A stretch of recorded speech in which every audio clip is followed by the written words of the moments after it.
This lecture, Lecture 6, is going to be on the same period as the previous one, the Five Dynasties period, that is, but instead of seeing works that I believe to be really from the period, or at least closely after paintings of the period, this time we're going to look at the probably better known paintings that are attributed to the five great landscape masters of this period. Many of them actually works of later times, as we'll see. I begin this lecture with a picture of several of my younger colleagues, whom I've mentioned in different connections without introducing photos of them. From the left, there's Dick Barnhart, Richard Barnhart, that is, Frida or Alfreda Merck, Jan Stewart, who was formerly at the Freer Gallery, now is the British Museum.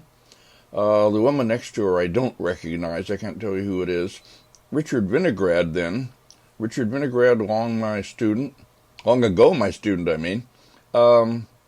And he's taught for many years at Stanford. He's getting close to retirement, I think. He's the co-author of the Thorpe Vinograd book. And finally, at the far right, Jerome Silbergelt. The photo was made at a Chinese restaurant, as you see, on Valentine's Day in 1987. In the previous lecture, I talked about some paintings of the Five Dynasties period, which I take to be genuine original works of the time, and which revealed a certain kind of interest in certain kind of spatial compositions that I talked about in detail. This one will be about the great masters of landscape painting in the Five Dynasties period, works attributed to them. Before continuing with that, however, I'm going to show two very different paintings of the period. These are in the Palace Museum in Taipei, and are titled Deer in an Autumn Forest and Deer Among Red-Leafed Maples. They are two hanging scrolls now. Originally, they were very probably panels of a screen, and they may be works by artists of the Liao dynasty, or the Khitans. I talked about the Khitans at the end of the previous lecture. The Khitai, their name for their territory, is the origin of the European word Cathay. And I showed a landscape probably by a Liao artist. Okay, here anyway are these two great paintings. Originally, they were they were parts, I say, of a single composition. This is not the complete composition by any means. There may have been 5 panels, stretching quite a distance laterally. Now, these two don't connect, but they seem to be the left and right parts of the composition. Why left and right? Because two things, really. First of all, you see a stream which begins somewhere well above the bottom in the left panel, what I take to be the left panel, and it continues below in the right panel. So it was flowing through the whole composition and at different levels in these two. Secondly, something must have been happening between these two that startles the deer, because you see the deer in both cases turning to look at something else, as if they're startled by some noise. What this was, we don't know. Another kind of animal, who knows, question mark. But the two great stags that are the principal, father figure, so to speak, in both compositions, turn. The one at the left turns his head only very slightly. He's much too dignified to turn around as the others do and look. The does tend to raise their heads and look back toward the center. And the other one on the other side, the stag again raises its head to look. So we assume that something, as I say, some noise or something startled them, and there's a reason they were looking inward. Now let's start looking at details. Next, please. Here's the detail of the one on the left with this great stag. Now, these paintings have been extremely popular and famous. Everybody loves them. Everybody wonders at them. Why didn't the Chinese do more of this? And wonders about certain qualities of them, which are indeed rather strange. The painting of the animals is superb. Wild animals in their natural habitats have never been painted with more understanding and naturalism and all the rest of it than these have. These are artists who knew these creatures very well. They went on hunts for deer, and deer figure in their wall paintings and so on. Another quality of these paintings, which has been quite a mystery, let's go on to the next, please. Okay, let me put that off for a minute and speak again about the the superb rendering of the animals. This is the head of this maned stag, looking slightly around at whatever is attracting his attention. Not quite enough to, turn completely, but anyway, its eye. The modeling of the creature with shading is wonderful. This is, among other things, a heritage from the Tong. We saw pictures of horses, and particularly the one attributed to Han Gan, now in the Metropolitan, that gives some suggestion of what underlies this superb painting of animals. The Liao were also great followers of the Tong Dynasty. They presented themselves as the real heirs to the Tong. Now, next, please. Here is a doe hidden among these red-leaf trees detail. Now, the other big question is, why do we see things through other things? Why are there white tree trunks and white areas of leafage and so on? Well, the answer, I'm pretty sure, is that there was originally heavy pigment on these areas built up into a kind of relief, which has come off. When they're on the screen, it's possible to have heavy pigment, but when they are taken off and rolled as hanging scrolls, which they have been now for centuries, the heavy pigment gradually flakes away, and you have only the underdrawing and the underpainting of white, with what was heavily built up gone. Now, I was given the job of writing an essay on Southern Shang Academy painting, but including these two. I don't know how they got in, but anyway, for the catalog of the 1986 Metropolitan Museum exhibition of paintings from the National Palace Museum in Taipei, the catalog called Possessing the Past. And I'm going to have that on the study guides from here on under the title Possessing, with references for discussion, but also for pictures. At any rate, in that essay, I cite or quote an 11th century writer who gives the advice that you can tell a good painting from a bad one by running your finger over it. And if you can feel the pigment, it's not a good painting. So, the heavy buildup of pigment into the kind of relief that we originally was here must have been common in the earlier periods and had gone out of fashion by the Sung times, so that if it was there, it was not a good painting, and so on.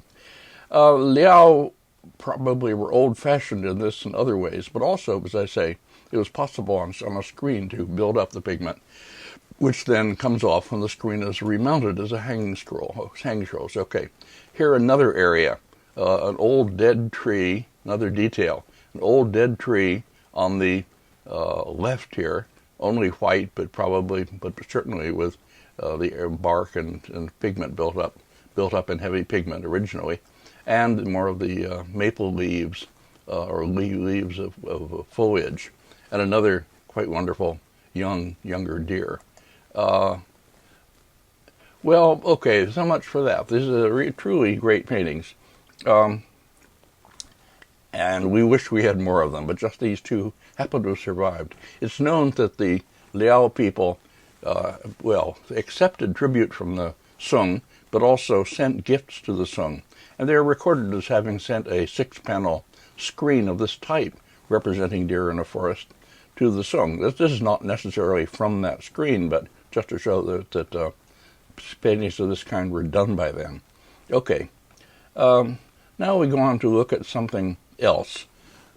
Here is one of two wall paintings, also clearly of the period, datable as it happens, from the tomb of a certain Wang Chuzhi, who died in AD 923. So these are datable to the early 10th century, And there's a number of wall paintings in his tomb, and very fine reliefs. I'm not showing those because they're a little bit outside our interest, but a pair of wonderful reliefs showing palace ladies in marble painted. Anyway, the landscape paintings, this and the other one I'll show, are, as you see, somewhat fragmentary, but they're interesting as the reliable works of the time. And here we see again, we've seen it before, this technique of representing the folds of the mountain, parallel folds representing furrows or eroded slopes. I'll show more of that in a moment. And shading in these, shading by ink strokes, not clearly repeated strokes, that comes later, but anyway, ink strokes. And this way you move back from into distance and build up your landscape form. There's somewhat crude here, distant hills and the other thing, and trees. The next, please. Here's the other one. Even less to be seen.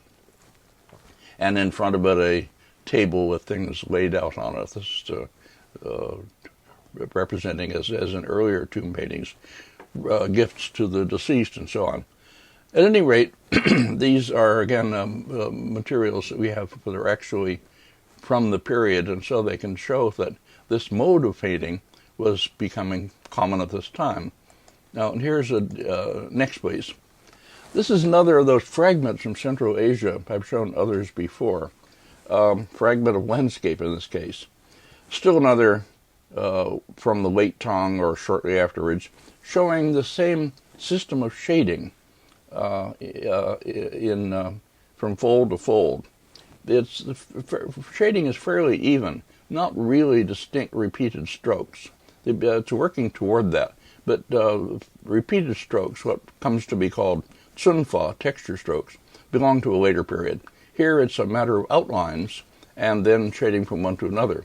The trees, as you see, are shaded to give cylindricality. Okay, this is another of these pictures that give us some evidence for five dynasties landscape style. Now, here are the next, please. This is very interesting. This is a double picture divided down the middle, as you see. And it comes from a reproduction in a magazine called Urinasu, or sometimes called Ikuro Zashi, a private magazine published by a Kyoto collector named Okumura Ikuro, rich man who could have his own magazine and write all the articles in it and reproduce lots of pictures in it. Really interesting, rare now. Issued in the mid-1930s. He issued 5 volumes and then stopped. But anyway, this is taken from an article in the 5th issue of Ikuro Zashi, or Urinasu, and it's an article by him called Mountains and Pictures of Mountains, in which he juxtaposes photos of real Chinese landscape with paintings of it. And here, interestingly, the right section, right part to the right of this dividing line, which you can see, is a detail from a painting in Japan attributed to Fan Quan. It's not a painting I'm showing, and it's not terribly important, so we don't have to look at the whole thing. But anyway, then on the left, he reproduces a detail from a photograph of actual mountain slope in northern China. People down below on the path working, as you see, building a road. This is a furrowed mountain slope in what's called loess country. Loess is a soil built up by wind-blown dust coming down from the north over many, not more than centuries, aeons of time. Anyway, an actual photograph, and the two match surprisingly well, as you see.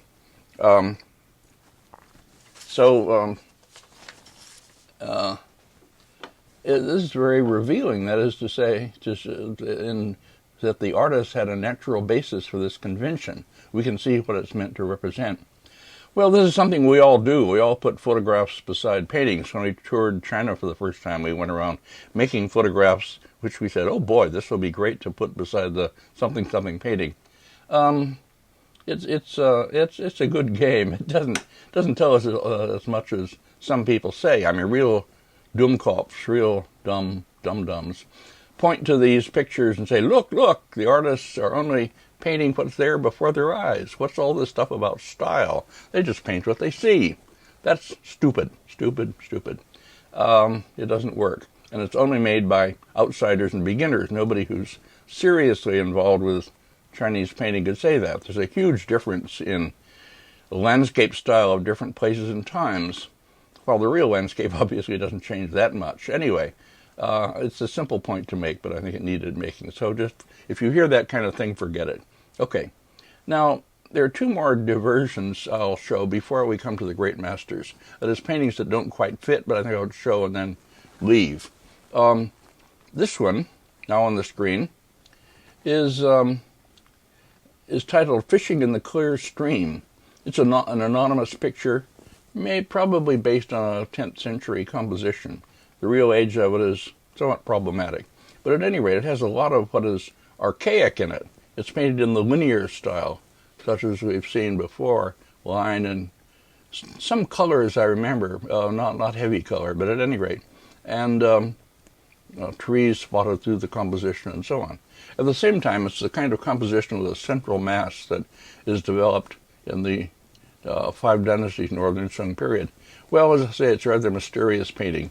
The foreground down on the lower right is somewhat close up to the viewer, which means later date usually. And various figures, fishermen and so on, spotted around through the painting. Anyway, I reproduce this in the second chapter of my compelling image book and write about it, so I'll just put it in here and drop it. Next, please. This painting, anonymous again, after maybe a 9th or 10th century composition, but somewhat later in actual date copy, titled Immortals' Dwellings on Pine-Hung Cliffs. Both this and the previous are in the National Palace Museum in Taipei. This one we discovered in 1959, I remember very well, when C.C. Wang and Li Lin-san and I were going through the painting collection of the Palace Museum, what Li Lin-san called the Three Painting Worms. And this painting came out.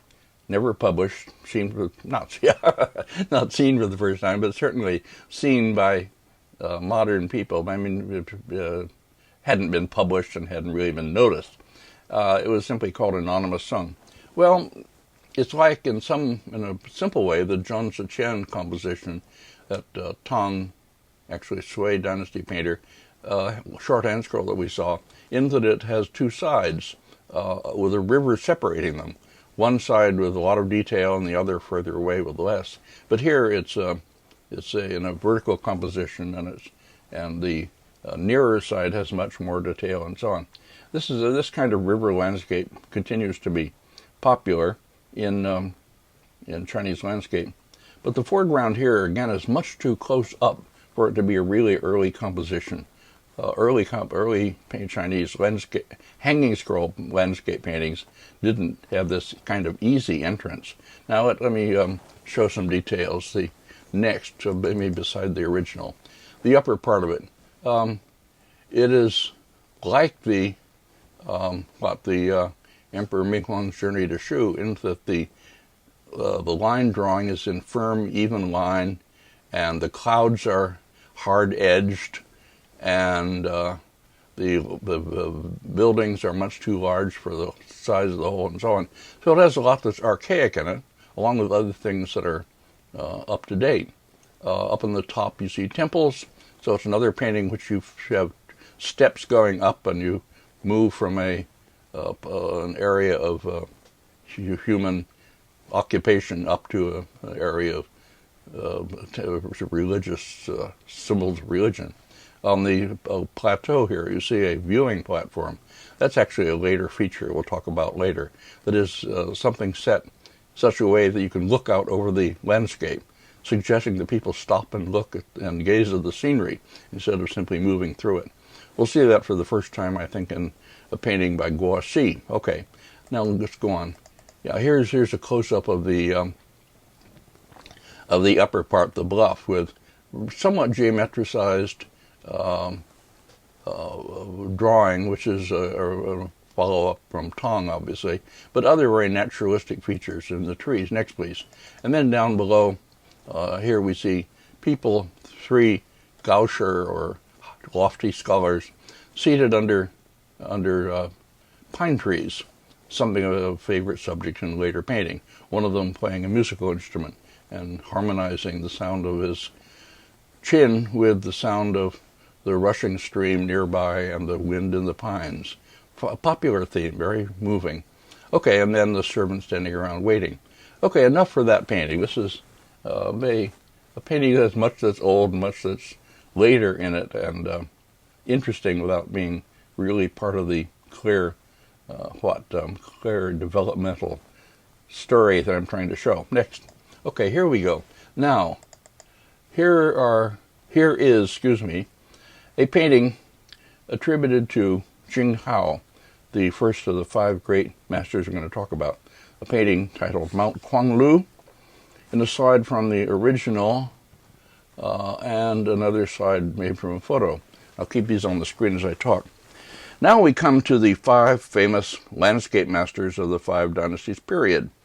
Along with Li Shishun and Li Jiaodao of the early Tong, and Wang Wei from the Middle Tong, they are recognized as the forefathers of landscape painting by later historians and critics. Lists of them always go Jing and Guan, Dong and Ju, Li Cheng, Jing Guan, Dong Ju, Li. Anyway, one could write a substantial book about them just from the information and the opinions that Chinese writers give us about them. And there's lots and lots of writing on them, in other words. And then the paintings attributed to them. Now, a lot of this is in Luhr's book. He has these translations of writings about these great masters, and it's worth reading for that. And then, if we did write such a book, what would we illustrate it with? Do we have one painting that's safely by any one of them? No. Not as safe as some things that I showed, for instance, last time, under the painting attributed to Zhao Gan, the hand scroll of fishermen. That's very probably by Zhao Gan. We have nothing as likely as a genuine work of any of these 5. Do we have a painting that's really safely after one of them? Yes and no. Maybe one Dongyuan. I'll talk about that when we come to it. But there's not anything that is so well recorded or has such a strong provenance or so plausibly attributable as the Zhao Gan scroll is. Okay. There are lots and lots of attributions to them, on the other hand. All serious collectors in China wanted to own examples of their work because of their fame and their importance for the whole basic foundings of landscape. People who had old paintings in their styles, or even imaginably in their styles, were strongly tempted to attribute them to Jing and Guan, Dong and Ju, Li Cheng, sometimes with added signatures. The modern forger Zhang Chen, whom I've spoken about before, did all of them. Oh, maybe not Jing Hao. I don't know if he ever did a Jing Hao, but you'll see his Guan Tong in the Boston Museum of Fine Arts. You see his Juran in the British Museum. You'll see his Li Cheng and Dong Yuan. Oh, I won't finish that sentence. I'll stop there. Anyway, he did all of them except Jing Hao. But at the same time, a number of old and fine landscapes survive that go under their names. And we'll look at some of these in the rest of this lecture. Luhr and Barnhart and others take these much more seriously than I do, as you'll see if you read them. I would see them mostly as good examples of works done by artists in the local schools or founded by the famous masters. What we call in auction catalogs and so on, School of Li Cheng. That's a very honest appellation. And that's what most of these, I think, would be. So what I've been showing is the painting ascribed to Jing Hao, who's the oldest of the 5. It's an impressive painting. It's over 6 feet tall. Obviously, it has an effect of great space and height and grandeur. But later I'll go on to show in a minute why I think it isn't by him or even necessarily close to him, so why we probably shouldn't take it as representing Jing Hao's real style. This is a painting, as I say, titled The Quanglu Mountain, and I think it probably belongs in the Northern Sung period. And I'll bring it back when we talk about painting of that period in the next lecture to show why I think that. Well, Jing Hao is also the author of an important essay, attributed to him, the reputed author of an important essay. Again, it's not clear that he really wrote it. But anyway, an essay that is was translated in the Bush and Schur book, which I'm constantly referring to, the early Chinese texts on painting. They divide up texts and put the sections of them under different subject categories, which I wasn't in favor of, and I don't think is a great idea. But the text is all there, it's just scattered. But it's also a translation by Kei Munakata, Kiyohiko Munakata.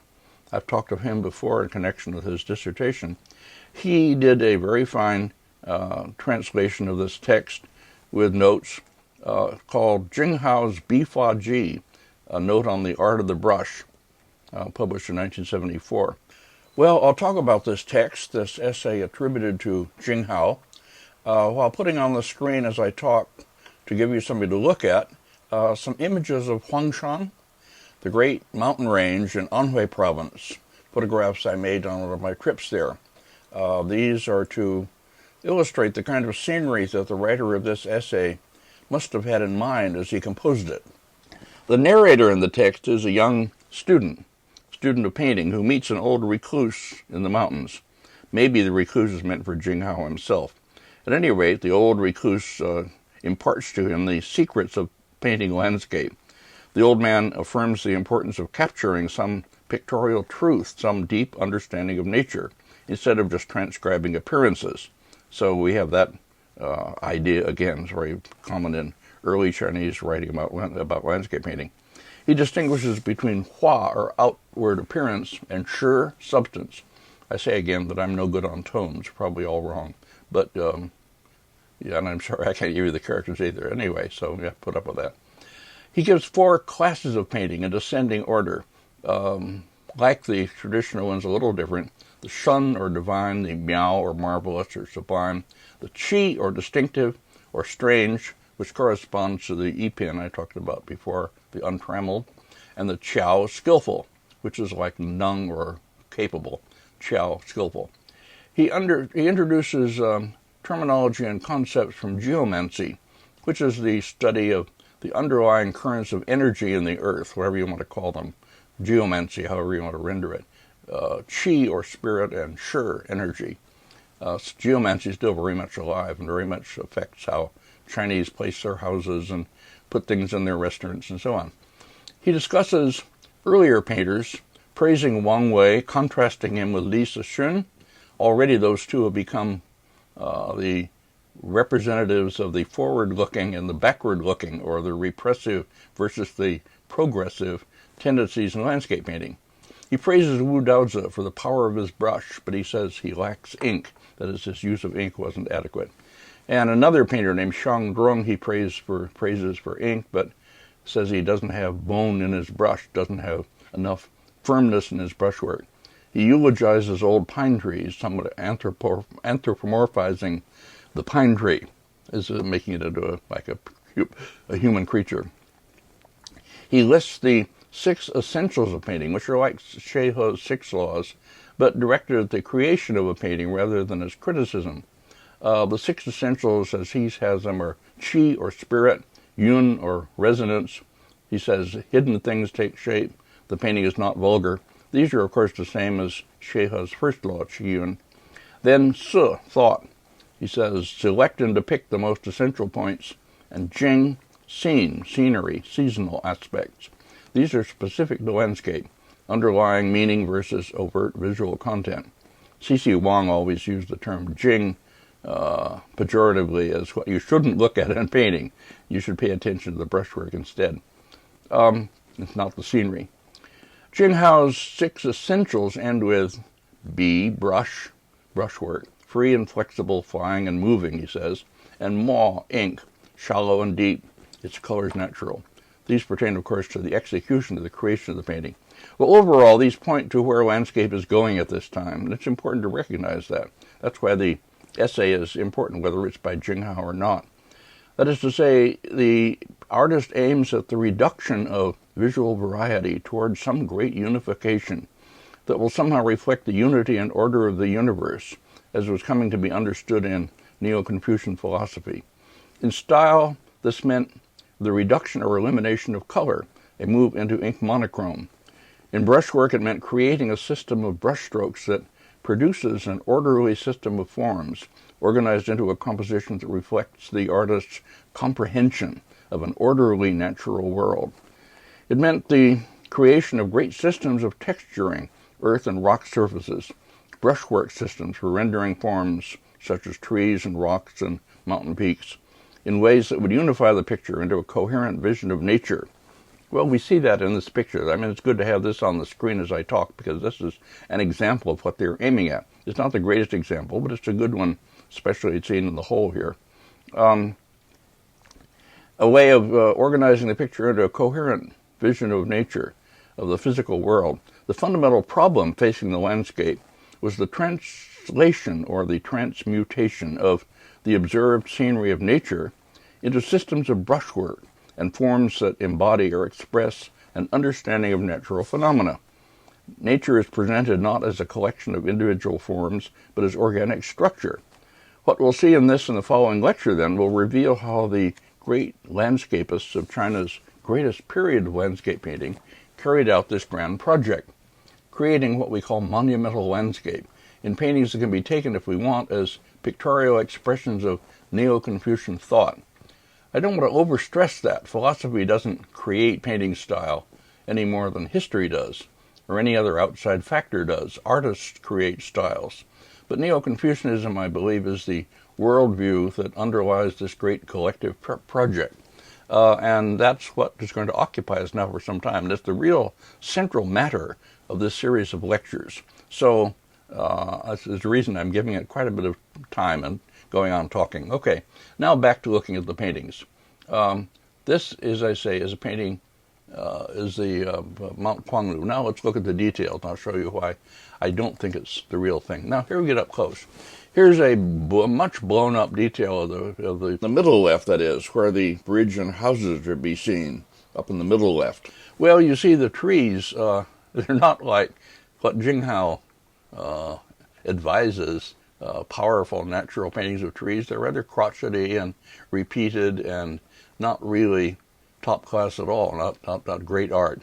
And the same with the outlining of the rocks. It's sort of shaky, and so the artist, in other words, vibrates his brush to give an effect of energy. But it really is not the real thing. We'll see details of really great paintings by Fan Quan and others that will show you what it should be. This isn't it. And here, the drawing of the architecture and the trees and so on, is not up to par for what a great artist should do. So I think it's a pretty good painting of Northern Sung date by a lesser artist, maybe using a composition somebody else invented, but using a very impressive composition anyway. Well, anyway, so much for that. I'll bring it back when we get into the Northern Sung period. Now going on. Here's a painting attributed to Jing Hao in the Nelson Gallery in Kansas City, Landscape with Travelers. Laura reproduces this, Barnhart does, they discuss it. This is an archaistic work, and for me, it's a much later work. I don't take this as seriously as they and others do. Larry Sickman acquired it in China and believed it to be a very important early work associated with Jing Hao. It actually has a Hongguzi signature somewhere. Hongguzi was a name used by Jing Hao. Now, Larry Sickman didn't make many mistakes. His successes are many more. But I think this one here, he didn't quite hit the mark. Okay, let me show the details. I won't do this in great length because it doesn't deserve great length. Everything is painted, as you see, in white with ink. Now, this is meant to look like the underpainting of a painting that originally had a lot of other stuff on top, pigments. But in fact, the white is all there is, actually. In other words, it's a big painting made to look like the underpainting of a landscape that never existed in full form, that is. The trees are painted in combination of white and ink. The figures drawn here, as you see, in heavy white. Well, it's all there is. It's also, I suppose, that the condition of it, with a lot of silk missing, is also artificially induced. Paintings, they would take a painting on silk and bury it or mix it with urine and other things that somehow deteriorated it, and then dig it up and mount it, something like that. Here's another detail here. You see the temple in the mountain. Tiny bit of color, maybe reddish color, but mostly it's just white. And a path going up toward or down below. The whole composition is much too elaborate and, for me at least, like certain late compositions, maybe even late Ming or so. Okay, leaving that aside. Now let's go on to the next one, which is much more important. Now, the next of the great masters of the period was Guan Tong. Guan Tong was a rival of Jing Hao, paired with him by later critics, I say Jing and Guan, typically. And he was also active in the first quarter of the 10th century. And of the paintings attributed to him, this is, for me, easily the most important, and with a certain plausibility as an early painting, a fine early painting, more plausible than most of the others we're seeing as a real work of the 10th century. This is the painting titled Travelers in the Mountains, and it's in the Palace Museum in Taiwan again. Just put the whole on for a moment. The 12th century, early 12th century catalog of Emperor Huizong, Xuanhe Huapu, writes about him, quote, Guan Tong's paintings are done in a fluent fashion with a small brush, and the more sketchy the brushwork, the stronger was the life breath. The simpler the scenery, the deeper seemed the thoughts. His pictures had a profound meaning. They were noble and pure, like Tao Yuanming's poetry and Hou's music. No ordinary painter could do such things, end quote.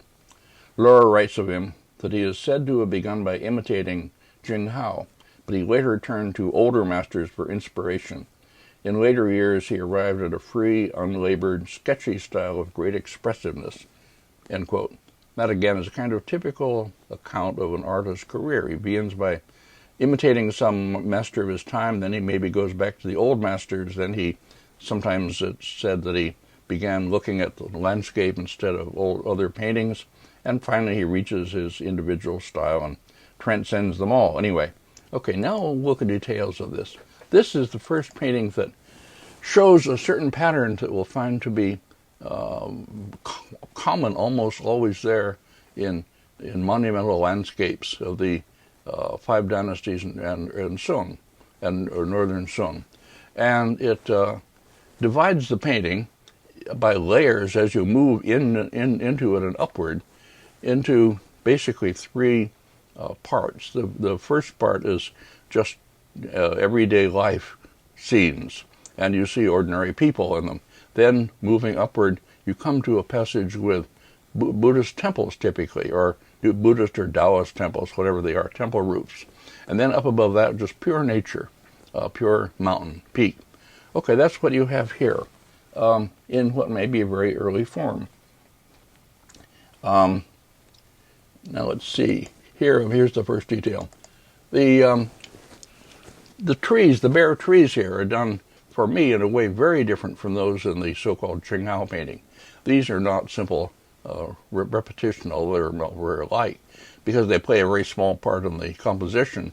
But even so, like the 2 in the lower right here, they're varied, brushwork fairly strong. This is a village scene, being the sort of low level, simple human element in the painting, and you see a village with travelers, an inn. Inns are always representative, as I've said, by a flag out in front, and people resting in the inn, people drinking wine, people greeting each other, people carrying luggage, and so on. So it's just very much a mundane scene. The drawing next, please. Here's a closer up. The drawing, if you blow it up as big as this, it looks thick and cartoon-like, but within the whole context of the picture, especially a hanging scroll, if it's to be seen from some distance, it has to be as strong as this in order to hold its own, in order to be perceptible. So it's not overly strong. It's not really cartoon-like. And so simplified and suited to the context of the whole picture. This is normal in monumental landscapes. Next, please. Then, as you move up into the middle part of the picture, you see a path moving along the shore of the stream or river, people on it traveling upward. Usually travelers in these scenes are moving upward toward the temple or toward the upper part anyway. And then it goes across a bridge here, and it disappears behind overhanging bank and into some clouds, and then it emerges again up in the upper right here. You see the path with figures on it moving upward again. Then up at the top, near the top, here in this kind of ravine or under this overhanging mass is the roofs of the temple. This is typically what you find in these landscapes. Sometimes the temple is more completely shown, sometimes it's just roofs seen over the crest of the mountain. Notice here that the earth masses are modeled not with texture strokes and not anything like that, but basically with a fairly free application of wash and ink strokes, and to give them volume. And not much use of color, very slight color in the landscape, in the buildings and figures, but basically ink monochrome. And next, please, here close up, there's the roofs of the temple buildings. They too are drawn in fine line, but the line, of course, is much lighter or thinner than the foreground buildings because they're meant to be seen at a distance. This is something we see over and over again. Further things are drawn in lighter line. Okay. And here you see very well the surrounding peaks and so on.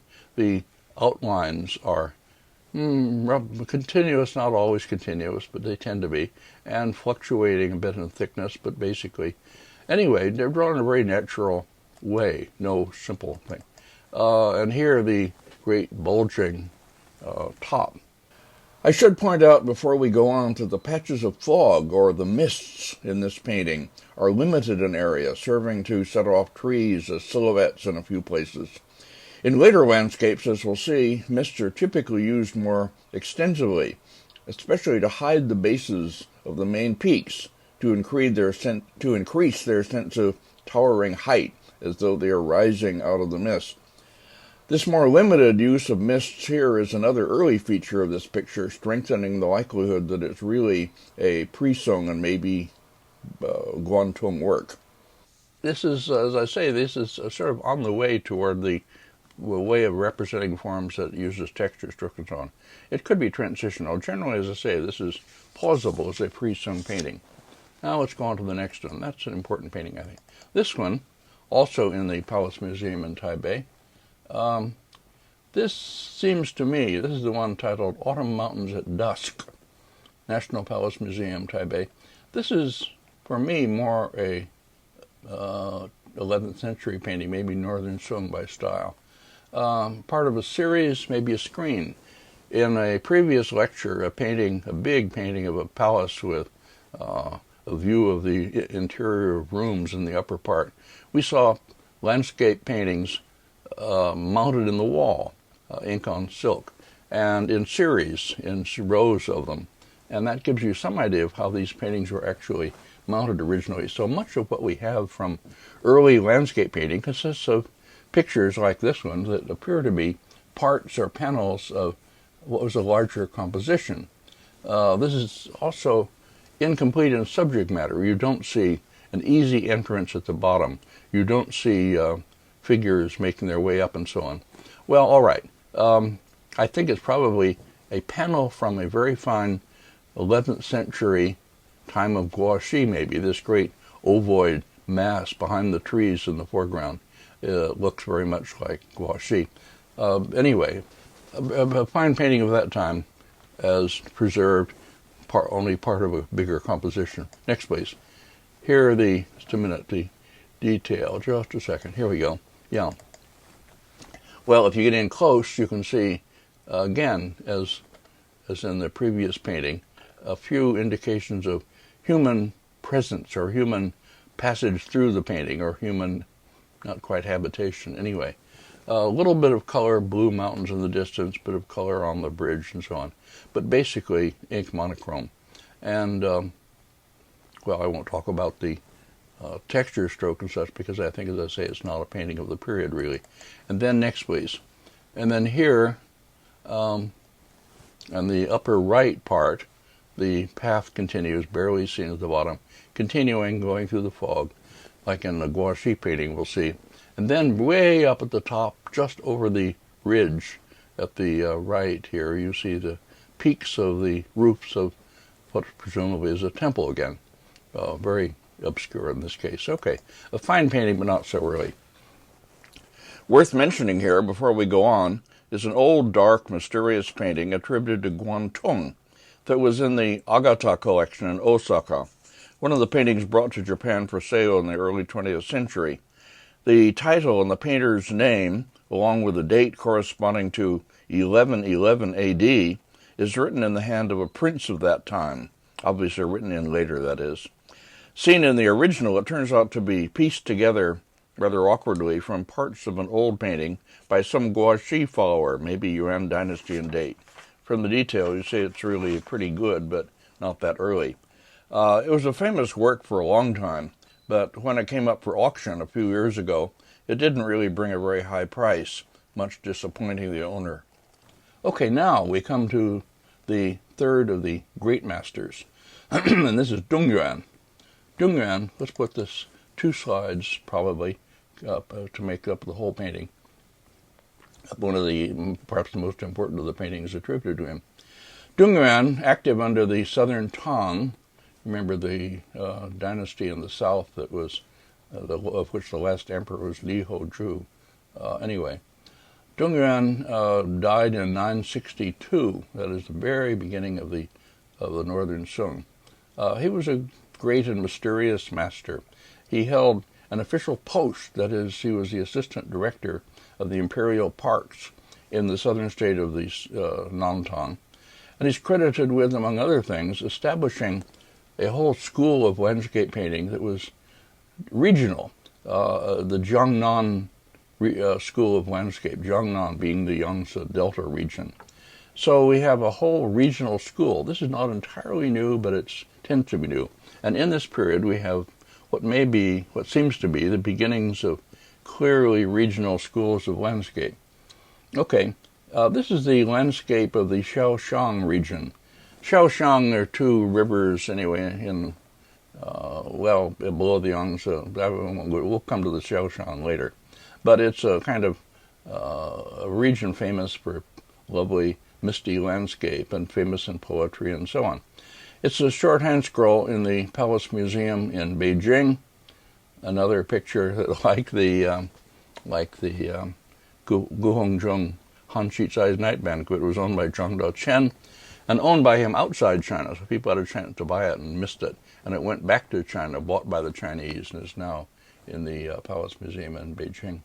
Anyway, so here we have a scene with very simple, earthy, non-spectacular scenery, which is typical of Yuan's paintings. And here, if you look at the upper part of this landscape mass at the left, you see sort of lumpy tops of the scene. That is, as though they're kind of some hard or rounded things protruding out of the landscape. These are called alum rocks or fanto. And then if you look closely, especially in the closer part here, you see stringy lines used to texture the strokes. These are called hemp fiber texture strokes. These are not terms used by Yuan, of course. They're by later critics who invent terms to describe the recurring features of his landscape style. In any case, this is, as you see immediately, a deeply unlike the landscape we've seen up to now, like the Emperor Ming Huang's journey to Shou and so on, a new and distinctive mode of representing landscape. There's no narrative content to speak of, very little. I'll speak about that as we go on. The figures are small. They play a fairly small part in the composition. And the scenery is the plainest possible scenery, like the real hills of the Jiangnan region, as everybody points out. So he's painting his local scenery. Now, Richard Barnhart, published back in 1970 a very important study titled Marriage of the Lord of the River, in which he argued quite persuasively, it's a fine piece of work, that this is copied after a recorded composition by Yuan, in which the subject was not people making their way across the river by ferry, as here, but instead was a local fertility rite, or some kind of rite, in a ritual, annual, in which a maiden was sacrificed to the Lord of the River, sent out in a boat, and anyway, taken over by the Lord of the River, drowned, whatever. Okay, this is probably true. He makes a good case for it anyway, and so it's been kind of cleaned up and given a more agreeable subject here. On the left part, we see fishermen pulling in a net. I'll show that closer. Then we see in this right section, people arriving in a boat, and I'll show a detail of that, and other people on the shore waiting for them, waiting to greet them, or waiting for the ferry, perhaps, to go back across. And then, as I say, in the distance, we see under these hills with the sort of bulging, bulbous protrusions, the fondo, and so on. Okay. Now, let's see. Next, please. Here's a detail of the central part with the people in the prairie, and here you can see better in the upper part the brushwork, the rather simple, repeated brushwork, plain, unexciting, very different from the northern landscape that we've seen. And it's rocky masses and spectacular scenery. Next, please. Even closer. Here is a detail close-up of the people waiting on the shore. Where you see the figures in white, the white is probably just the underpainting of figures that were done with heavier applications of pigments over the white, and that the heavy applications have come off again with rolling and passage of time, abrasion, and all you have is the white undercoating. This is perfectly legitimate in this case, not a detail that condemns the painting. And here's very close up is the boat in the center that's making the trip across. The boatman, one boatman here pulling it or rowing it in the back, and another in the front. And then these three merchant or official people with heavier color in them, and a figure of lower social class seated there, one of their servants, all two of them under a parasol. Okay, the next, please. Now, if you look at the section, the upper part of the section, at the upper left of the scroll, you see better the texture strokes, hemp fiber texture strokes, as they're called. Well, I didn't understand what this meant until I remember making a car trip from Hangzhou to Shaoxing and going past a place where indeed they had put hemp stalks out on the road to be abraded and broken down by cars going by. And indeed, the fiber did gave you an indication of why this term was used. It's kind of fibrous and whatever. Okay, and the trees done also in very simple way with dotting to give the foliage and so on. And down here, the figures, again, white, probably underdrawing, collectively pulling in a large net to net the fish. Now, then, in Yuan's paintings, you don't see a lot of variety, quite the opposite, a kind of deliberate monotony.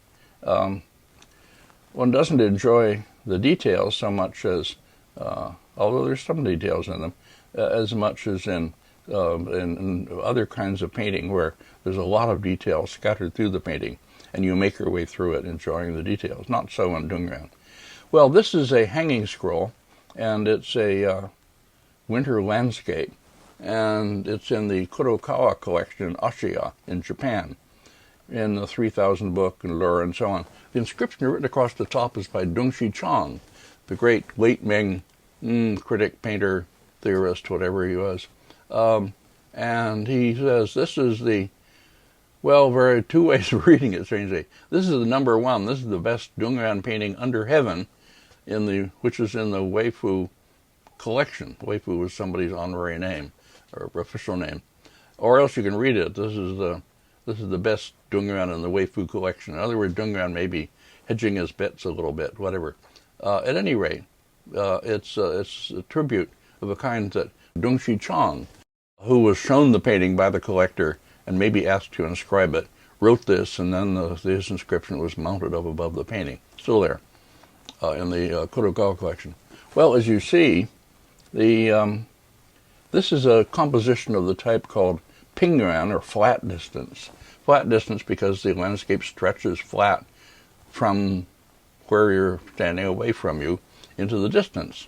In this case, it stretches up above the top of the painting, so you don't even see a horizon. You see only this continuing stretch of landscape going back into distance. A writer of the Middle Sung period, who I'll talk about later, talking about the different types of landscape, gives three distances: high distance, deep distance, and flat distance. This is definitely flat. At any rate, it's a picture of marshy ground which stretches to the horizon, which is up above the upper margin of the painting. And a few houses are seen among the trees here in the sort of far middle ground area, and then a few hillocks and so on beyond that.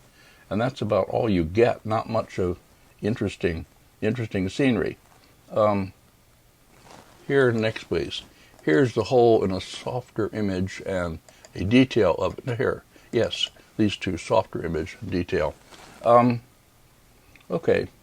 Now these reveal the truth, especially the detail, reveal the truth of what we were told by later critics about Dungyuan's paintings. That is, that they are meant to be seen from a distance, not from close up. Close up, they didn't quite look right. Actually, close-up details like this are revealing for our purpose, but they're a highly unnatural way to see the painting. Although you can, if it's hanging on the wall, you can get this close and see if you have good vision. Well, you see the dots, the dian, dotting to soften the forms. You see the hemp fiber tsun, all of that, and the drawing of trees and houses, all very simple and plain, deliberately plain. No attempt at variety, as I say, nothing. It's the very opposite, monotony. One doesn't enjoy the details as much as taking in the painting as a whole. One doesn't move through the painting, that is, as in other kinds, sort of enjoying this part and that part. Rough style. Said to arouse deep thoughts, and for the people who write about Dungyuan. One can understand why they write this way, looking at such a picture. An early 11th century writer sums up pretty much all we know about Dungyuan. Quote, "The principal master of his time was Dungyuan, an excellent painter, skilled in painting the mists of autumn and far open views. He represents the real hills of the Jiangnan region," that is the Yangtze Delta region, "and did not make any extraordinary cliffs," that is the kind of tall cliffs and spectacular scenery of other kinds of painting. "Most of Yuan's pictures," he goes on, "are meant to be seen at a distance because their brushwork was very rough.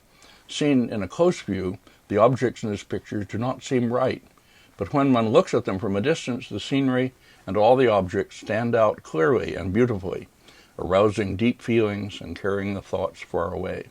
End quote. Well, there are quite a few other paintings attributed to him. Hen scrolls.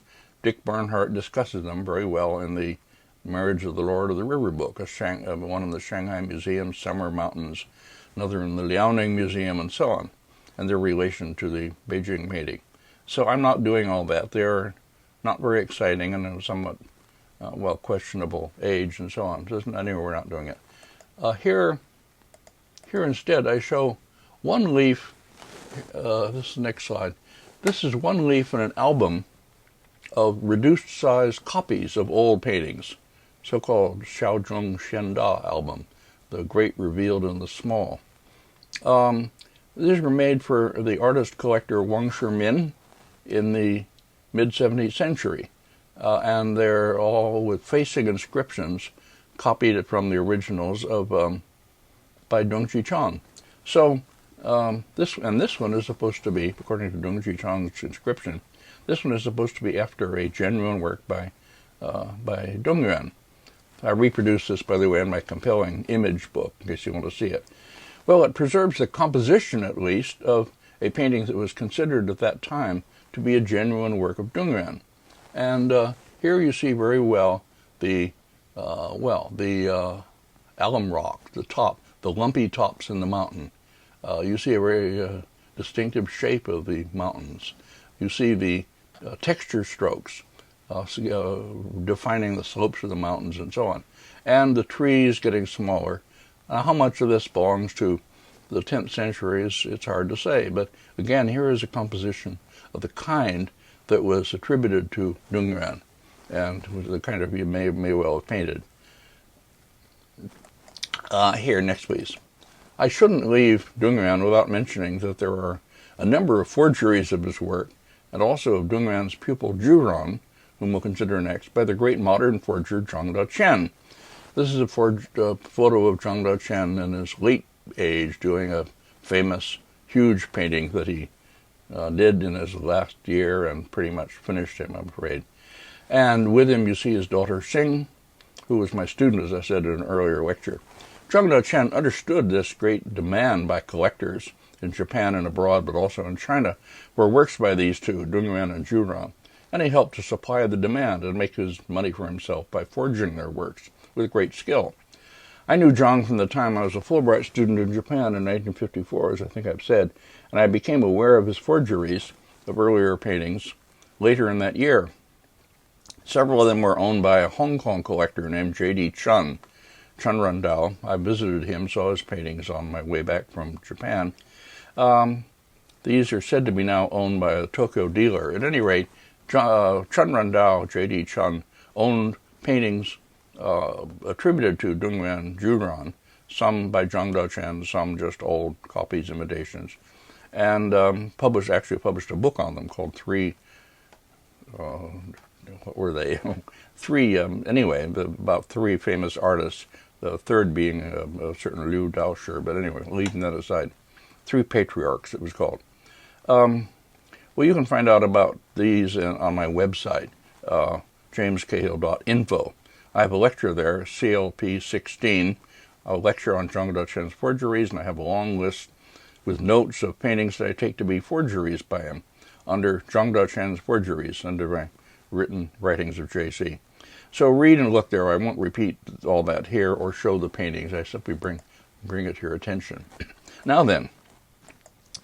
we go on to the artist Juran, who was a pupil of Dong Yuan, active around 960 to 980. Juran was a Buddhist monk in a Nanking temple, and on the Nanking being the capital of the southern Tong, and on the fall of the southern Tong, the rise of the Song, he went to Kaifang, the early Song capital, along with Li Hozhu, and settled there. So he was active in the late 5 dynasties, the beginning of the northern Song period. Here is a very fine painting attributed to him, National Palace Museum again, reproduced in the 3,000 Years book and Lure and so on, called simply Mountains and Woods. Well, you see, I put it beside the copy after Dong Yuan. They're close in some ways in composition. And this is not something against the painting. There's no reason why Dong Yuan's pupil couldn't do a painting that's somehow close to him in composition. At any rate, it's, say, a fine painting, but probably a work of a slightly later period in the Juran style. The trees are done in sort of misty groves, and, the lumpy tops and things. I think it may be a Northern Song imitation or copy, but still quite fine. Maybe I'm wrong. Maybe it's a 10th century painting. It may well be, like others I've shown, part of a larger composition. It doesn't seem absolutely complete in itself. There are no figures or buildings in it, just this path that goes off and disappears into the trees. Anyway, I leave it open. It's a fine work. We can learn a lot about the proper use of the this is lumpy top fonto convention or technique, and these painting of the slopes with the hemp fiber and all that. So anyway, it's a fine work, but uncertain attribution to Juran. The next, please. This one, by comparison, doesn't seem to me all that fine a work. This is a very famous, often reproduced picture. It was in the Chinese Art Treasures exhibition and so on. Suren reproduces it. This is a book attributed to Juran, the one called Asking About the Tao in the Autumn Mountains. And this, by contrast, although it's famous and often reproduced, I say, is a much duller picture. One could argue that this is deliberate monotony, and to be sure, Yuan and Juran had a certain, as I've said, deliberate quasi-monotony about their paintings. But here it seems to be real dullness. It really becomes hard to distinguish after a while if the artist is working with supposed to be a dull style. But what if he's really a dull artist? I think that's the case here. The painting may be Yuan dynasty, maybe 13th, 14th century or so in date. I don't think it's earlier than that. Light color anyway. Now I'll go on and show some details. Here, from the whole, let me just say that you see the path winding up from the lower right, making its way up the ravine, and then it disappears, and then later, you'll see a temple, as I'll show. Okay, the next, here is the foreground.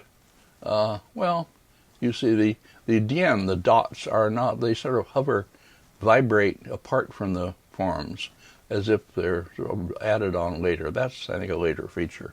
Dien, dots, that's a term I haven't used before. But you see them here in the upper right and elsewhere. And as I say, they're kind of dotted on around the forms, or around the tops of the landscape forms, but don't really adhere to them. That, I think, is a later feature. Next, please. And here, a section of the main part. Here you see this path going up and stopping at a cluster of houses. The subject of the picture, the title, is Asking About the Tao, as though some traveler has stopped in the house to ask a resident there how to get to the temple.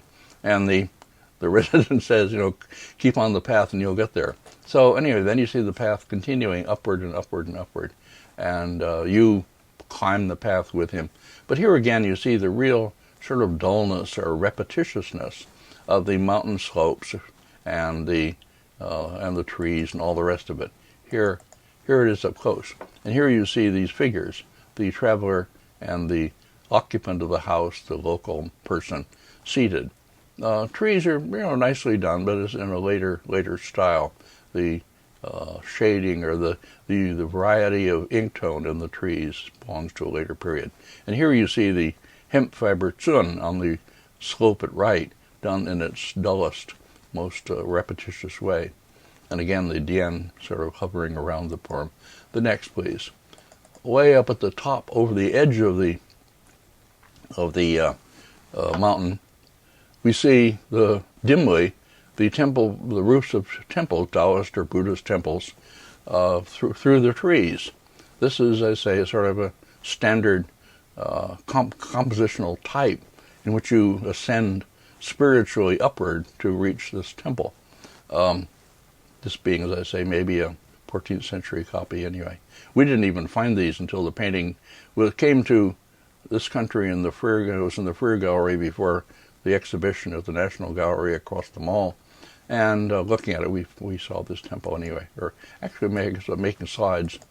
Well, here, just to finish, is another section from the middle with sort of plateau and hemp fiber chun and mountain slopes and tree groves on. It's fine, but unnatural, mannered schoolwork, later period. Okay, enough. Now then, onward. Here, and I can show only the original of the whole. I don't have detailed slides of it. This is a painting titled Buddhist Retreat by Stream and Mountain in the Cleveland Museum. Now this is again a painting that probably, in fact in this case very likely, belonged originally to a screen or a series. As I say, we saw an actual example represented in an early painting a couple lectures ago.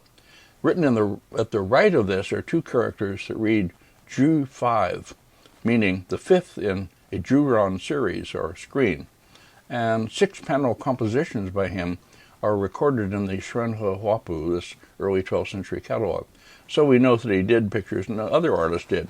In fact, artists' landscape of this early period was often done in these larger compositions, from which we have only single panels, so they're somehow incomplete. At any rate, this is an early and fine painting, very much worth having. Sherman Lee of the Cleveland Museum, the director, and Weigam Ho, who worked with him, treasured it very rightly. It's hard to find real early Chinese landscape for sale. There's a long, very fine essay on this painting in the 8 Dynasties catalog of the 1980 exhibition of paintings from, as I said, Kansas City and the Cleveland Museums, by Weigam Ho. He angered Sherman Lee by not writing enough essays for that catalog. A lot of things he should have written about didn't get written, and Sherman Lee had to come in at the last minute and dash off some stuff to put in the catalog about all these paintings that Weigam didn't get around to. Weigam worked very hard and spent a lot of time on anything he wrote, and he didn't do it easily. He didn't have the museum curator's knack of writing something fast for a special purpose. But when he did write something, it was quite marvelous usually. And in this essay on this painting by Weigam Ho, he makes the good point that Juran, the purported artist, in his late years, when he came north to Kaifeng after leaving the southern Tong, fell under the influence of Li Cheng, the fifth of the great masters, and the one I'll talk about next. And this picture, he argues, shows that influence of Li Cheng on Juran. Well, this is a strong argument, and I respect Weigam, and I think it's a fine essay. Otherwise, one might feel, as I would, that as a would-be Juran, this has a bit too much of the look of maybe 11th century or so. Maybe it's something a little bit like Guaxi in some respects, the way the tree grows are treated. And the lumpy tops are perhaps a bit exaggerated. That is, too much lumpiness, too much alike, the lumps I mean, too repetitious. I think one of the beliefs that lie behind my discussions of early landscape and other painting, actually, is the belief that within a sequence of paintings, a given stylistic lineage, all attributed to the same painter, often, the priority within that group can be established by assuming that any element of style or any motif begins as a representational element, something that looks natural, that makes sense as part of a picture, and that it gradually hardens or degenerates into an element of a manner, turning part of a mannerist style, in which the later artist has learned this when he learns how to paint in the Dongyuan style or whatever. Regional schools are established by these great masters, with lots of followers doing imitations. And we know of these from early texts, and I think that most of what we have with the names of the great masters attached to them are in fact works by these later followers. We can sometimes try to establish priority, say this is an early imitation or whatever, very close to the original. At any rate, the names of the great master come to be attached to these, often with signatures or attributions. And this is because works by lesser followers, so-called Xiaoming Jia or small name artists in Chinese, were not desired by collectors. Collectors didn't want Xiaoming Jia, they wanted great masters. So, as fine and impressive objects with little commercial value, these works of the followers were transformed by added signatures and attributions into objects that did have great commercial value, collectors being gullible and anxious to believe in them as they were. Well, this is a reality of Chinese paintings that we simply have to live with. We don't mostly have works for this early period at least, we don't have works by the great masters. We have schoolworks, and schoolworks are fine and worth having, and we have to take them seriously. Before leaving Juran, I'll show briefly two more old paintings attributed to him, both in the National Palace Museum in Taipei. The snow landscape on the left, with an inscription mounted above by Cheng making the attribution, seems to me an interesting work of the Yuan dynasty or so. Dick Barnhart published an article in Archives of Asian Art number 45 for, I think it was 1942, reattributing it to an otherwise unknown Southern Sung artist named Feng Qin. In doing this, he inaugurated a practice that was followed later by Wen Fong and Jonathan Hay. It's a game I haven't joined in myself, pulling a name out of a hat, that is, or out of an artist's dictionary, and assigning it to a wrongly attributed painting. But you can read their writings and decide for yourselves as usual. The other painting at the right is older and closer to Juran, I think, and it has a quasi-narrative theme. A man on horseback is seen approaching a temple, and he is supposed to be the emissary sent by Tong to steal from a monk in that temple the famous Lanting manuscript. Very famous story. Anyway, apart from that, it's a fine work in the Juran tradition, maybe Southern Sung date. Interestingly, you can trace a road from the lower right corner across the bridge through woods to the temple, which is backed by high hills. All the familiar shapes are to be seen, along with the alum head rocks and the texture strokes. Now we go on to the fifth of the great masters of the period, that is Li Cheng. 919 to 967 are his dates. He's another who founded a school, or a tradition of landscape that would endure for centuries in the northeast of China. I'll talk about that. Well, I'll show again in the remainder of this lecture works that are attributed to Li Cheng. Beginning with this one. Before I talk about them at length, let me just show this one and then go on to another one, which I think I have better slides and it's a better example. This is the painting titled Small Wintry Grove, Xiao Han Lin Tu. It's a shorthand scroll in the Liaoning Museum, Northeast China. On my website, in Responses and Reminiscences, number 69 among the R and R's, is a story I tell about how once, with Larry Sickman in the Freer Gallery Library, when we saw a new publication from the Liaoning Museum reproducing this picture, Larry kind of laughed and made a face and told me the story about how he had almost bought this picture but failed to. It was at a time when some of the pictures that had left the palace and were owned by the last Emperor Puyi were potentially for sale by foreign buyers if you paid enough. And he had arranged to buy a group of them, and then the person who was with him and with also involved in this sale, Langdon Warner, representing, I guess, the Metropolitan Museum, I'm not sure. Langdon Warner, anyway, balked at paying the bribe to the go-between, which you had to pay to go for the thing to go forward, and the whole thing fell through. So Larry didn't get the painting. He went back to China and ended up at the Liaoning Museum. Anyway, so it's a shorthand scroll, ink, maybe some light color, on silk, somewhat damaged, as you see. This is a poor slide. I'll have another one which is a little better, but not much better. I don't have good slides of this painting. Well, as you see, it's dominated at the left side here, by a group of tall trees stretching out in both directions. And then to the right of that, you have a lower tree reaching out, an old tree presumably, reaching out to the right. And then up above that, you have a bit of land indicating recession into at least some depth. Well, it's hard to see, so I won't, talk about it very much. But it's a type of painting that Li Cheng becomes famous for.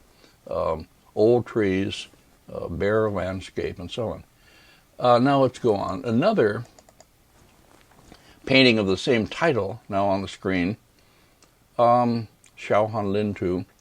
This one is in the National Palace Museum in Taipei.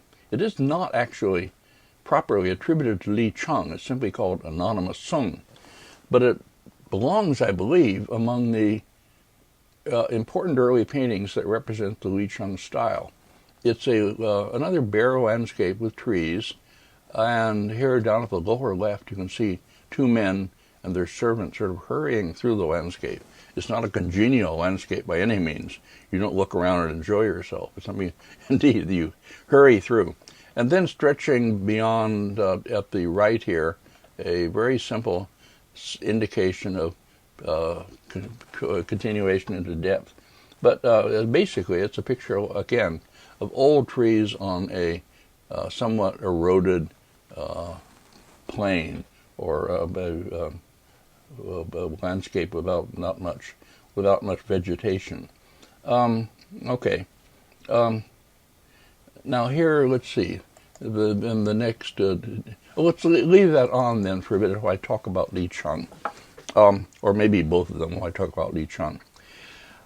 Li Cheng came from a family of scholars, distant descendants of the Tong imperial family, living in the northeast in Shandong province.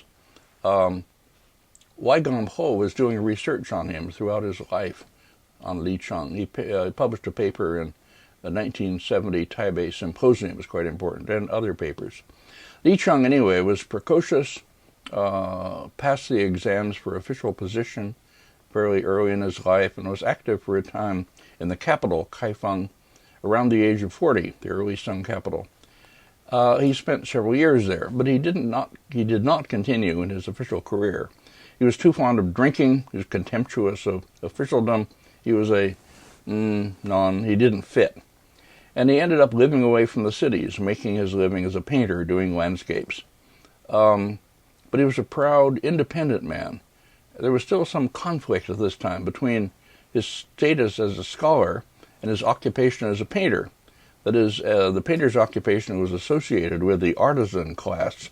We'll see this all coming to a head in the following period, when the two really divide into professional painters on the one hand, who come to be kind of scorned and looked down on, and scholar amateur painters on the other hand, most of them a lot less capable than Li Cheng, believe me. Anyway, we'll see the rise of Wenrunhua, or literati, or scholar amateur painting in the, it isn't called that, but later comes to be called that in the later Northern Sung. At any rate, Li Cheng, to go on with him, painted the scenery of the northern plains, especially the scenery of Shandong in the northeast, where he had been born. This desolate landscape with bare trees that seem to be struggling for survival. And that is the real theme of his paintings, and a theme that somehow fitted his temperament, his own situation in the time. Near the end of his life, he was invited by a patron to the city of Huaiyang, and he died of drink, reportedly in 967, as I say. Okay, here is this painting in the Palace Museum in Taipei, which I take to be a very fine example of the Li Cheng style from the early period. Detail. Here, of the left side of the tree group. There's some sense of patterning here, especially in this upper part here, but not as much so as, for instance, the picture ascribed to Jing that we saw. It's not simple repetition. And the twisting of the trunk of the old tree is quite fine. And the branches and twigs generally continue to show energy continuing outward. That is, the energy of the brushwork stands for the energy flowing through the tree and still animating this old tree as it struggles for survival. The next, please. Here is the right part of it, with the group of trees. And on the left side is the trunk of the old tree, and then there are other leafy trees and so on, kind of a mixture of trees, and then other trees lower down below. Well, this has more of that quality of natural tangle that seems to distinguish the best works of Li Cheng and artists of this type. Maybe, as I say, this is as close as we're going to get to Li Cheng.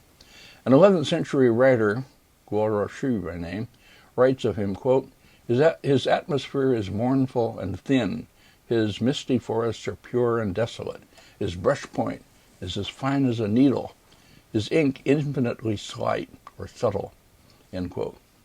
A later Sung writer, quoted by Max Lohr, writes of him, quote, it almost seemed as if his landscapes were not made with brush and ink, end quote. It would seem that he captured then more of the transient effects of nature, light and shadow, and not quite apart from the growth of living things in his painting. And he exhibited a new mastery of ink monochrome for effects of space, it would appear. This sense of struggle, one sees in his painting, struggle for survival, gives a certain severity or austerity to his paintings, but also strength. Just a taste that we can easily understand. I used to compare it to the shift from Tchaikovsky to Stravinsky in early 20th century music, something like that. Some artists of this time, that is, seem to have turned violently away from all prettiness, blandishments, charming details, colorful scenery, all the things we've seen in earlier painting, some earlier painting, to strip nature down to its bare bones, so to speak. The technical means developed by then were perfect for this. Ink monochrome, certain kinds of brushwork, and particularly this kind of natural, unrepeated brushwork that somehow parallels the growth of living things in the movement of the artist's hand. Okay. For Chinese, this style and this type of subject symbolizes the uncompromising tough-mindedness, endurance through hardship, a very important theme. And pine trees, as many of you know, in later times are used often as an analogy or a symbol for the nobleman who somehow stands tall through hard times, through the winter without changing. Okay, the next, please. Okay, here is a painting attributed to Li Cheng titled Trees on a Plain, for obvious reasons. This is in a Japanese collection, the former Yamamoto Teijiro collection, later Inokuma. Inokuma was a kind of disciple of Yamamoto, and he has his private museum in Yokkaichi. I could talk about a visit there, but that's another subject. At any rate, it's in a Japanese collection. A lot of very fine paintings by or attributed to the great early masters of landscape and so on came into Japan in the early 20th century, when Japanese began to try to overcome the limitations of their collections. They had collected fine Chinese paintings in earlier times, but they didn't have paintings by or ascribed to these great early landscape masters, Yuan and Juran and so on. And they began trying to buy them. And anyway, that's another subject. But there are a number of very fine paintings attributed to these early masters in Japanese collections from that time. This is a large hanging scroll, in contrast to most of what we've seen. Ink and light color on silk. It's a fine work, seems an original, that is not a copy, but probably, again, a bit later.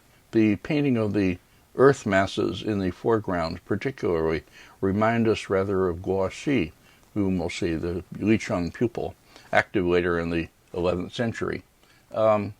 Anyway, a very fine early painting of this type with tall pine trees, the old tree, the old broken tree, to the left here, just as a kind of stump or a sharp point, and then other kinds of vegetation elsewhere, and then this modeling of the rocks, which, as I say, is more gouache-like, and a stream coming out of the distance and pouring into the foreground. Very fine painting, and then a vista behind. This kind of painting with tall trees and a long vista over eroded landscape becomes typical of the Li Cheng school. We have a number of them, which is a particularly fine example. The next, please. And here, this is another so-called Li Cheng painting in Japan, similarly one that came in with in this early 20th century big wave of acquisition of important early paintings in Japan. At any rate, this one is in the Osaka Municipal Museum, the former Abe collection, and it is titled Reading the Tablet, or Reading the Stele, for obvious reasons. A traveler here, seen on his donkey, is it anyway, wearing a broad hat, accompanied by a servant with a long staff carrying the luggage, stops on his journey through the landscape to read the text of a stone tablet set up, as these were set up sometimes to commemorate some historical event or to record a person or whatever. And The painting is supposed to have been painted by Li Cheng with the figures done by another artist, Wang Xiao. And it's known from texts again that Li Cheng sometimes asked another artist to paint in the figures for him. He was not especially interested in figures and didn't do them, or maybe he didn't feel that he did them really adequately. Well, this is a copy, but it's an important copy of an early composition probably. The slope coming down at the left here, that kind of entrance into the picture probably isn't so early. And the trees, anyway, without going into the detail, I don't have details of this anyway. Let me just say that it's an important early copy of a composition by Li Cheng, or probably by Li Cheng, recorded as by Li Cheng, and important as that. Max Lohr has a good discussion of Li Cheng in his book, but then he reproduces, to represent him, 3 paintings that really shouldn't be there, including an album leaf that's obviously by Wang Hui, 17th century master, recognizably in his style.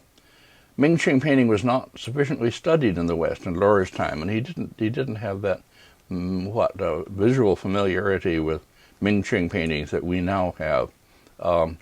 Chinese connoisseurs, on the other hand, like C.C. Wang, could recognize immediately that this was a Wang Hui painting, but no Chinese of Wang's generation was capable of the art historical analysis and writing that Lohr could do. So the great comprehensive history, which should have combined both, didn't get done, as I've said. Okay, anyway, then, the next, please. Here is a large painting in the Metropolitan Museum called Travelers in a Wintry Forest. A big picture with an inscription. I don't know if it's still there, but there was an inscription mounted across the top, attributing it to Li Cheng, written by Zhang Chen. And it used to be there anyway. And for me, that gives away its true origin. For me, it is not believable as a really early painting. Well, I won't just try to show why in detail. Again, it is on my website as among the paintings that I take to be by Zhang Chen.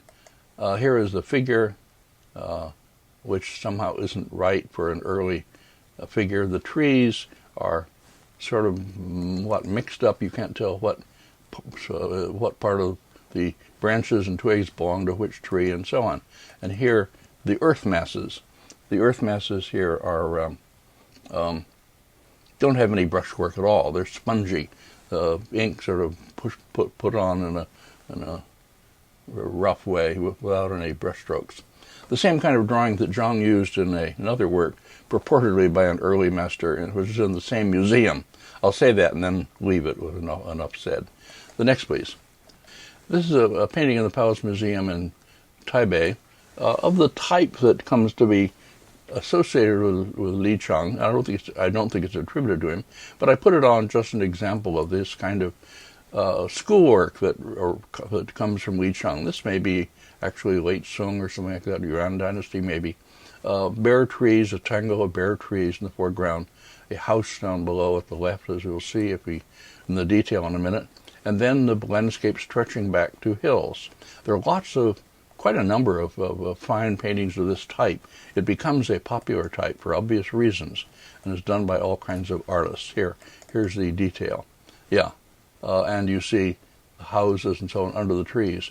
On the other hand, if you look at the old tree here, and if you look at how the branch turns into the smaller branches and twigs, and you look at the way it twists and so on, you see this is a mannered picture.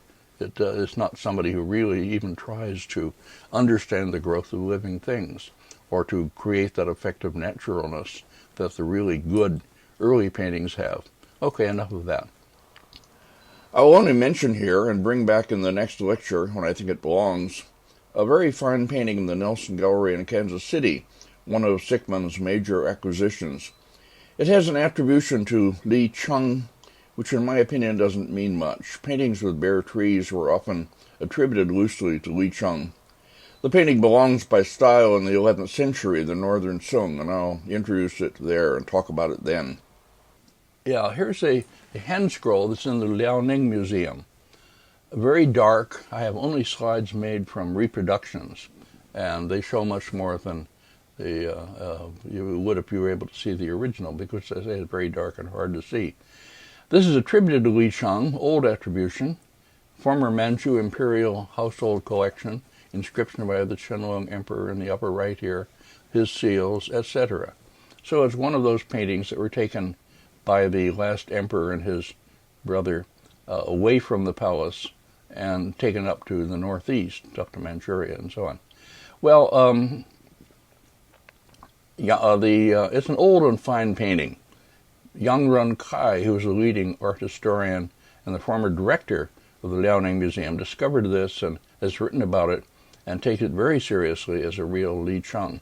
I don't know it from the original, and I only know it from reproduction, so I'll only, at the time we visited the Liaoning Museum, it wasn't there.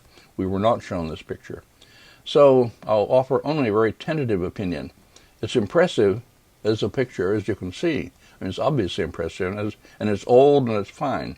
But at the same time, it seems to me too diverse in its forms, almost cluttered, for an early Sung work. There's not enough consistency in it. Paintings of this kind, let's have the next, please. Let's go on. Here's a slide of the early section of it. Qianlong Emperor's inscription in the upper right, and so on. Paintings of this kind with somewhat eclectic in various elements of style from what seems to be different periods and so on, belong to a later period in the Sung, done by local artists, not the pure versions of the style anymore. That's been left behind. Well, I think as I said, it's fine, but it's by a sort of Li Cheng follower. Now here's another slide of the later part of it. It's a little like the painting in the Osaka Museum attributed to Xu Daoning, which we saw. That is not quite so atmospheric and varied and so on as this, but it's in the same direction. And I think that both paintings may well be early Southern Sung, or anyway, Southern Sung. The next, please, here. Yeah, here's an even closer detail of it. Well, as I say, I shouldn't talk about it really seriously because I haven't seen it in the original, and even if I did see it in the original, I wouldn't see it as clearly as this. But there is so much going on in this picture, and there's so much that doesn't easily go together, so to speak. It's so kind of scenic and varied and whatever, in a way that I don't think belongs to the early period. Okay, now I'll talk about some at the end here, some things about landscape of the time, not particularly Li Cheng, and with putting on the screen some of the paintings we've seen, some of the important ones, Jing, Guan, Tong, Dungyuan, Li Cheng. Well, after looking at these landscapes, problematic as they may be in dating and attribution, we can understand better, I think, the problems that landscapists of this time were grappling with. First, the problem of variety versus unity, how to do away with distracting diversity of detail, and at the same time keep the painting interesting, or somehow subordinate the detail to the whole. Effects of grandeur, of massiveness, but not with a single simple form. It's too risky for that still. Nor could the painting be broken up into units as a kind of additive composition. It had to have some kind of stronger unification than that. The problem of effects of distance and depth, which the artists are still dealing with in their way. The treatment of surface, convexity versus texture. I say that because defining the texture of earth and rocky masses tended to flatten them. Now, this is the main argument of an article I wrote and published in 1962, titled Some Rocks in Early Chinese Painting, and I try to see how artists gradually overcame this seeming conflict between texture and mass, convexity. This article was based on a lecture I went around giving after we had done the photographing for my Skira book in Taiwan. And so we had big 8x10 transparencies from which we could make detailed slides. And I had my Fourier photographer do that, and it was possible as never before to talk about close-up details in these paintings. Before we had only had black and white reproduction of the holes. So at any rate, so I was doing this lecture on that subject. Okay. At any rate, behind all these problems are the big problem of how to give import or human meaning to landscape painting, how to make it something more than a mere picture of scenery. These are all old problems, and now they are confronting artists with new urgency. Before going on, I put on the screen two major paintings that I'll discuss in the next lecture by artists who are named Guan and Fan Quan, actual signed works we're going to see finally. And these are, I'm showing them as anticipations of what we'll be seeing then. So much for this lecture. How these all affected painting is something we'll see in the following lecture, which will be on the great landscapists of the Northern Sung period.